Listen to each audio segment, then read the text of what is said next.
The hum of Helix Nine's engines was constant, never quiet, never still. The metallic groan of its walls, the whir of docking mechanisms, and the dull clank of machinery created a rhythm, a heartbeat of a station that never rested.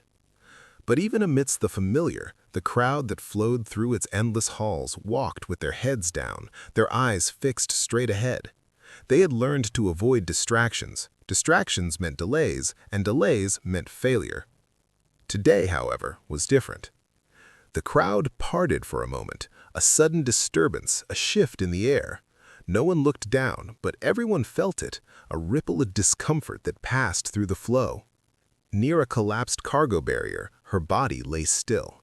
She was an alien, an oddity in this place, where beings of many races crossed paths, yet this one was wrong. Too tall, too thin, her skin flickering in shades that didn't seem to belong to any earthly spectrum. Blues, greens, and a pale violet, the colors shifted like glass cracked under pressure, unnatural, broken. For a moment, there was silence. It wasn't a quiet silence, but a heavy one, like a suspended breath. She was a spectacle, yes, but more than that, she was something people weren't prepared to understand. And in Helix 9, no one stopped for things they didn't understand. The crowd simply flowed around her, as if she were a stone in the river of their lives. Some glanced down, a flicker of recognition, then quickly looked away. Some whispered, muttering about how they had seen it happen before. Just another alien, they thought, not worth the trouble. But Elias Rook saw her. He wasn't supposed to. He wasn't a hero nor a soldier. He was just a mechanic, young and dirty, carrying crates and repairing machines. He was the kind of person who spent his days in the shadows of Helix 9, fixing what everyone else ignored. His life was simple. It was a routine, and that routine was all he needed. Yet, as he walked past, his eyes lingered. A slight shift, a fleeting hesitation, and he stopped. Not out of fear or curiosity, but something else. Something he hadn't expected. An impulse. His heart pounded, not because of danger, but because of the injustice he felt. The woman was dying, and no one was doing anything. "Hey," Elias called softly, kneeling beside her. "Are you alive?" Her body was cold, but her chest rose and fell weakly. Her breaths were shallow, irregular, each one more faint than the last. Elias's gaze darted around the crowd, hoping someone would step forward. No one did. They just watched, some muttering about how it wasn't their problem, while others cast fearful glances. That's when the patrol drone hovered into view, cold, mechanical, and indifferent. It scanned the woman's body, the light from its sensors flickering across her alien form. "Non-priority life form," the drone announced in a monotone voice before it turned and drifted away. Another glance, another flicker, and it was gone. The crowd continued to move. But Elias didn't move. "She's dying," he muttered under his breath, standing up, his hands clenched into fists. The words non-priority life form echoed in his mind, but something snapped in him. He wasn't about to let someone die because they weren't important enough. Without thinking, he crouched down, his hands gently slipping beneath her shoulders and knees, lifting her. The alien's body was lighter than he expected, but there was something in the way she felt, something wrong. Every instinct told him this was bad, that helping her would bring trouble. But he couldn't stop. He heard voices, whispers, some even louder, telling him to stop. "Don't touch her," one voice called out. "They explode sometimes." Elias didn't listen. Instead, he moved forward, shifting her weight in his arms. His legs trembled, but he kept walking, ignoring the skepticism in the eyes of those watching him. Their gazes were full of doubt, confusion. No one understood why he was doing this, why he cared. Maybe they didn't need to.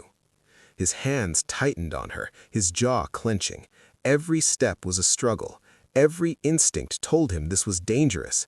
But there was a larger voice in his head, the voice of someone who had spent too long fixing broken things to walk away when something still had a chance. "You're not alone," Elias whispered to the alien woman in his arms, even though she hadn't responded. "I'm not leaving you here." As he carried her through the docking ring, people stopped and stared, but no one offered help. Elias kept moving. His mind was racing, trying to figure out what he was getting himself into. His apartment was just ahead, a small, cramped space where he'd fixed tools, patched leaks, and salvaged parts. But this was different. This wasn't a machine. He pushed open the door, the room filled with the scent of oil and metal. With one smooth motion, he cleared his workbench of tools, making room. He didn't even think twice. He laid her down, his heart hammering in his chest. "Okay," he breathed more to himself than to her. "Stay with me. Stay alive." He grabbed an old, outdated med scanner, his fingers flumbing, his mind still racing. The device flickered, finally showing the readings: unstable vitals, trauma, and energy depletion. He cursed under his breath, realizing the danger she was in. He had no idea who she was, where she came from, or what she carried. But in that moment, none of that mattered. Because the moment he decided to help her, something shifted, not just for Elias, but for the entire galaxy. The secret she carries. Elias hadn't planned for any of this. A simple decision to help an injured woman had already spiraled into something he couldn't control. The woman, now laying on his workbench, was far from any ordinary casualty. Her body shimmered with an unnatural glow, flickering and fading like a dying star. She wasn't just injured, she was different. Alien, yes, but there was something more. Something he could feel in his bones, a sense of danger that wasn't just from the plasma burns along her side. He paced the small room, rubbing his hands together to shake off the nervous energy. His heart was still pounding from carrying her through the station, from the stares and the whispered threats. But now, standing in front of her, all he could feel was confusion. Who was she? Why had no one helped her? And what did she carry that was so important? The sound of her weak breathing filled the silence between them. Elias stopped pacing and turned back to her. She was conscious now, her eyes fluttering open, the once chaotic shimmer of her skin fading into a more stable, though still eerie glow. She gazed up at him, her expression unreadable. There was something distant in her eyes, like she was staring at a world beyond his reach. "Where am I?" Her voice was soft, barely a whisper, as if every word drained her energy. Elias took a slow breath, trying to steady himself. "You're safe," he said, more to reassure himself than her. "You're on my ship. I'm Elias, and I found you in the docking ring." She blinked, as if processing his words, before her eyes locked onto his face. There was a flicker of recognition, then something darker, a flash of fear. She opened her mouth to speak, but then her breath hitched and she winced in pain. Elias quickly stepped forward, placing a hand gently on her shoulder. "Easy. You're hurt. Just relax," he said, his voice softer this time. But she wasn't listening. Her eyes had darted to the corner of the room, to the small comm unit on the workbench. The moment her gaze fixed on it, Elias's heart skipped a beat. The urgency in her eyes was unmistakable. "They're already searching for me," she whispered, her voice trembling. "You need to understand. They'll come for me." Elias took a step back, his mind racing. "Who's coming for you?" he asked, trying to keep his tone even, but his hands had started to shake. She closed her eyes for a moment, then slowly turned her head back toward him. "I'm Asira. I was a courier for the Vayari Combine." Elias frowned, the name unfamiliar. "Courier," he repeated, his voice tinged with confusion. "What does that mean?"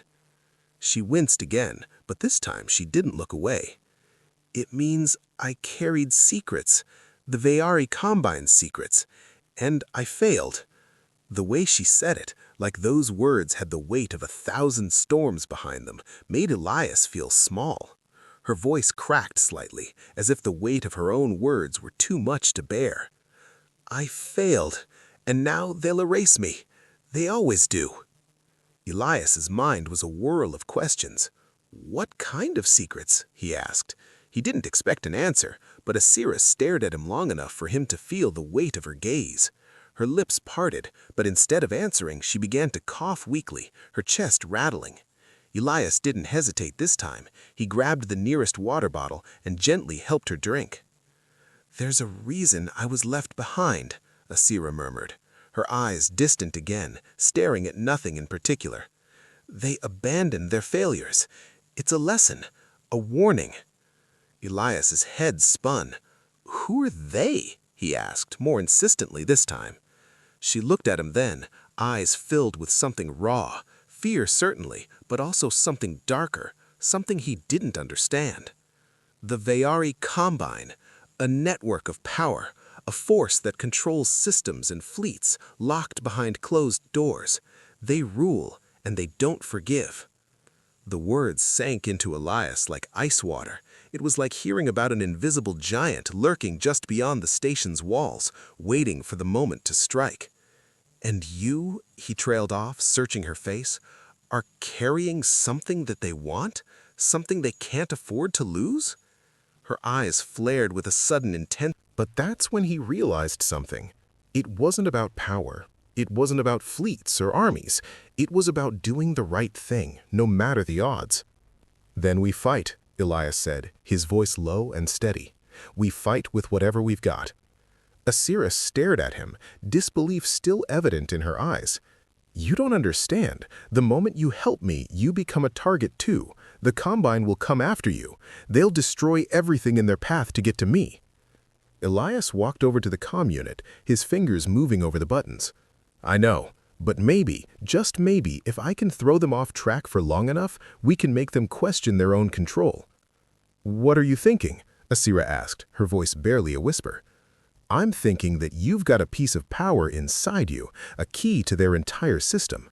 If I can find a way to mess with their tracking systems, scramble their sensors, maybe we can buy ourselves enough time to get out of here.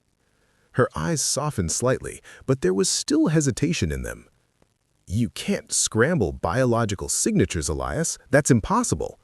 Elias didn't hesitate. He pulled out the broken drone's casing and began to rewire it, his mind racing. Maybe, but if there's one thing I've learned from fixing broken things, it's that anything can be fixed. You just need the right parts and a bit of luck. He connected a few wires, scavenging from the old comm unit and the spare parts lying around. His fingers worked with a rapid precision, pulling pieces together as if his life depended on it. And maybe, just maybe, it did. He wasn't a soldier, but he was stubborn, and that was something the Combine might not be ready for. The Combine isn't invincible, Elias muttered as he worked. They're just used to having things go their way, but we can make them second-guess themselves. We don't need to overpower them, we just need to disrupt them long enough for us to escape. Asira watched him, her expression unreadable. She had seen armies, fleets, and the might of the Combine, but this human, this mechanic who could barely grasp the full scope of what was happening, was stubborn enough to stand his ground. And for the first time, Asira wondered if maybe, just maybe, the human instinct for survival could be a weapon in itself. Elias slapped the makeshift device together and plugged it into the comm unit. This should mess with their tracking systems. If we're lucky, we can scramble your biological signature enough to make them think we're somewhere else. It won't be perfect, but it's our best shot. Her eyes darted between him and the comm unit. If this doesn't work... I know, Elias said, cutting her off. Then we'll have to think of something else, but we don't have time to waste. A low hum filled the room as the device powered up. Elias looked at the comm unit, his finger hovering over the activation switch. This was it. This was the moment they either slipped away or got caught. Ready?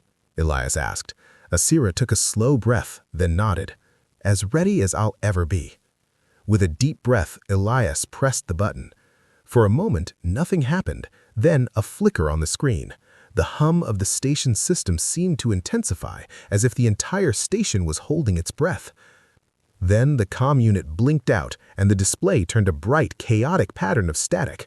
The drone-like hum of nearby patrols shifted, their movements now erratic, confused. Elias let out a low sigh of relief. It's working, he muttered, though the relief was short-lived. The Combine would adapt. They always did. We've got a small window, Elias said. Let's move. The resistance. The noise in the station was deafening, engines roaring, machinery whirring, and the occasional announcement echoing through the walls. But beneath the familiar chaos of Helix 9, something was stirring.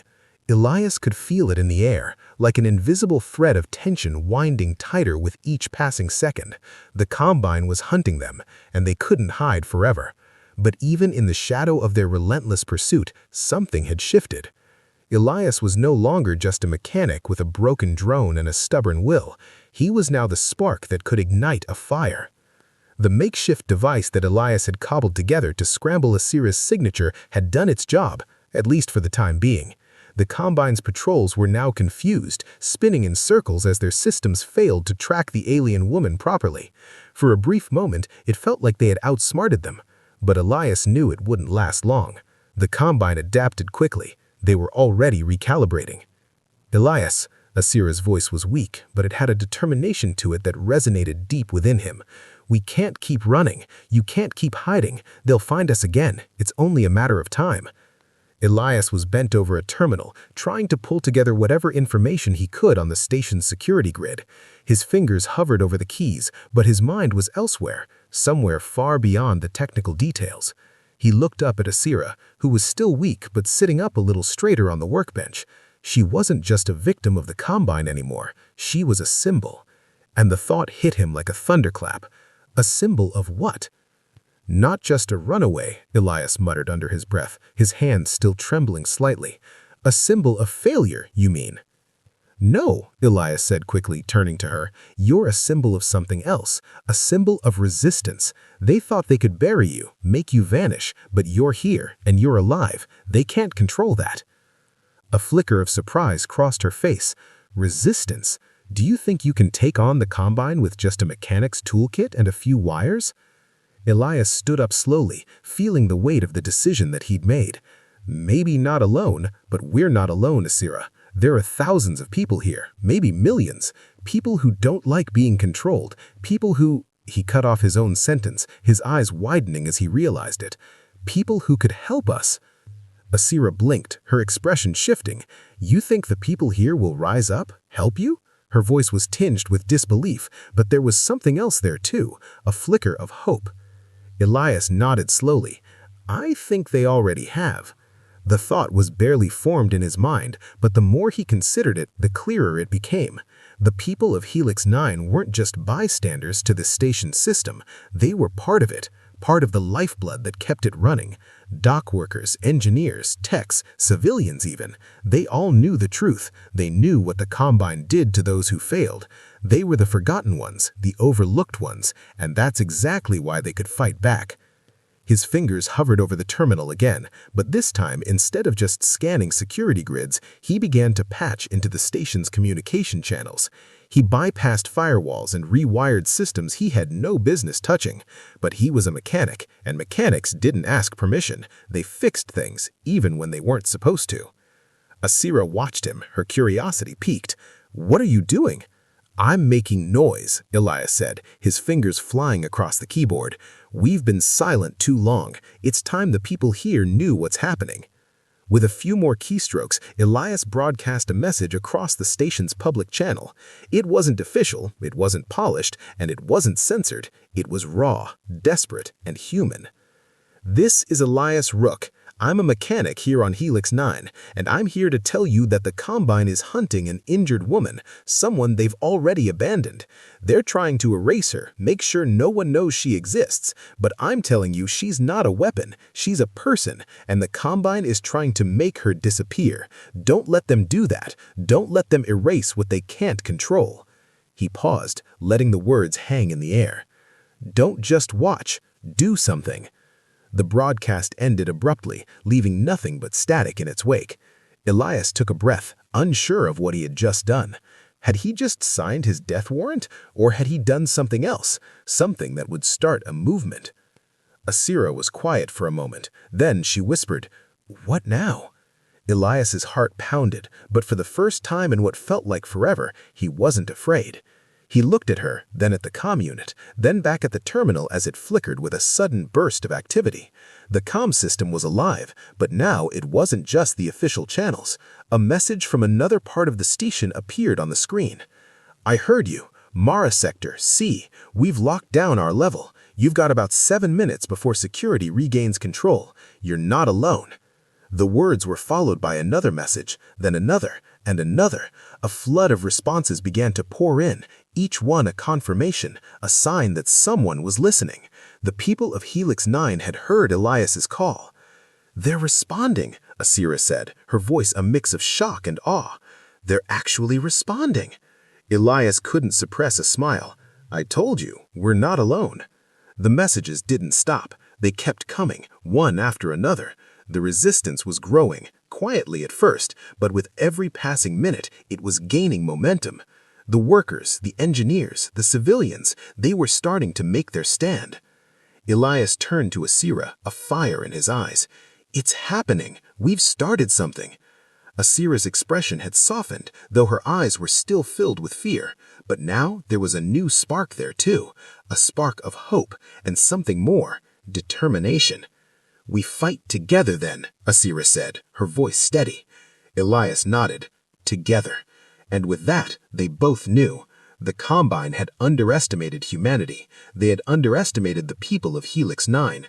They thought they could control everything, but Elias and Asira had just shown them that even in the darkest corners of the station, even with the odds stacked against them, there was something that couldn't be controlled, something far more powerful than technology, far more dangerous than fleets: the will to resist. The Combine's wrath. The calm before the storm had always been unsettling. Elias stood by the window, looking out over the metallic expanse of Helix 9. His heart was still racing from the broadcast, the public call for rebellion that had shaken the foundations of the station. The messages of support from the workers, engineers, and civilians had been like a breath of fresh air in a suffocating room. They were no longer invisible. They were not alone. But as much as the people of the station had rallied together,